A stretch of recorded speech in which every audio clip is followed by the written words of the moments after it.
Hello. So today's activity, it has an opportunity to be a one-day activity that you repeat, or you can break it up into two parts. So I'm labeling it a two-part activity, but gauge your own child. Can they sit through making this and then using it, or should you just make it today and use it tomorrow? Either way, whatever you choose, just pick something that works for you and your family. Don't make this harder than it has to be for anyone. And just do it at your convenience, at your own pace. These videos will stay up so you'll have access to them. The materials that you need are a piece of paper and a writing utensil. I would suggest, I'm using an index card. I would suggest if you have cardstock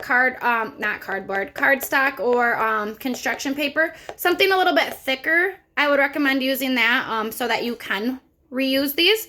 But it's not necessary. Use whatever materials you have at home. If I was doing this in a classroom, obviously I would laminate these, but I don't have access to those materials at my house, so I don't expect you to have access to those materials either.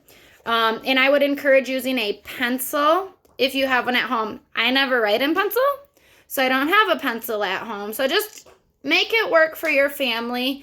But pencils will be what children use most when they get to kindergarten. So just getting them familiar with like how to grip it. And pencils are usually the same size. Sometimes markers are fatter. But just use whatever you have available. So the first step, we're making name puzzles.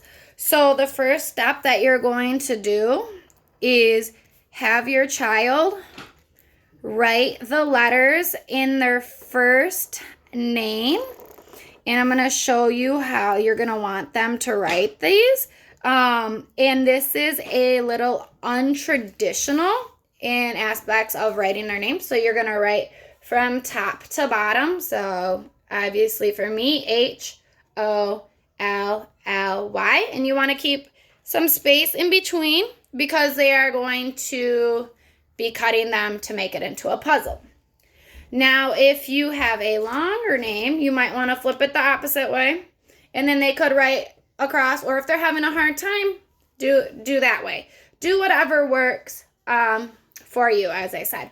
Also, if you notice that they're having a hard time keeping the space, pre-cut them. Just pre-cut them and have them write their letters.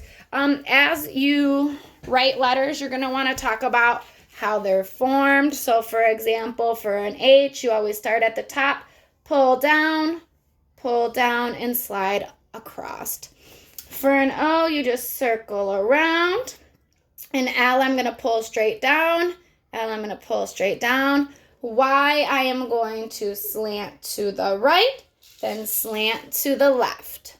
And you'll just want to talk to your children about how they're making their letters, correct them if they need it. Ways to, we call it scaffolding, but ways to help them.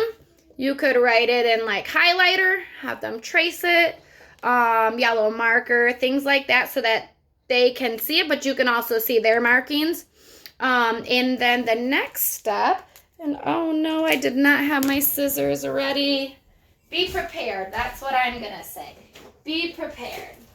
But you'll need scissors for this. If you do not have child-sized scissors, you can do this part for them by either pre-cutting or you can just cut for them.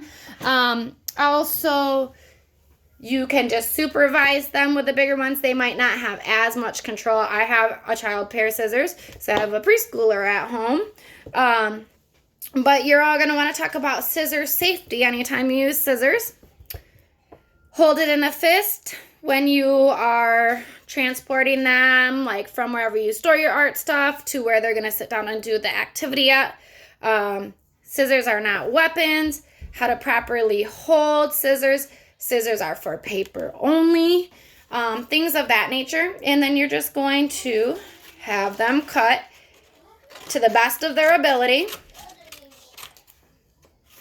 across in between each letter. And so depending on how many letters that they have in their name, that'll be how many strips they have. So I have 5. You can stop this now. That is done. Or you can keep going. And obviously, I guess I should have pointed this out. You're not going to want to stop. You're going to want to just show them each letter individually. So H, O, L, L, Y. That is Holly. Now you might want to stop. If that was too much for your child, that's a good way to stop. You've had them write, you've had them cut, and then you showed them each letter in the correct order of their name. You can do this if they start getting bored and this is too easy.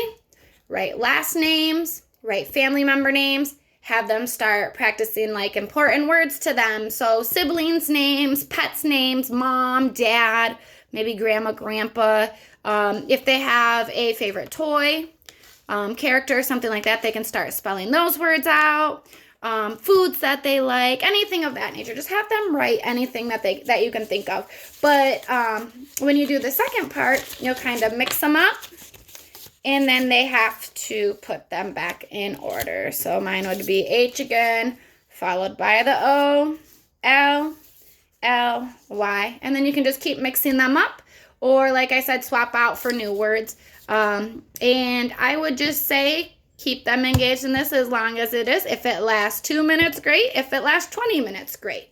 You're probably not going to get much more than like a 5 to 10 minute attention span for each activity unless it's something they're seriously interested in.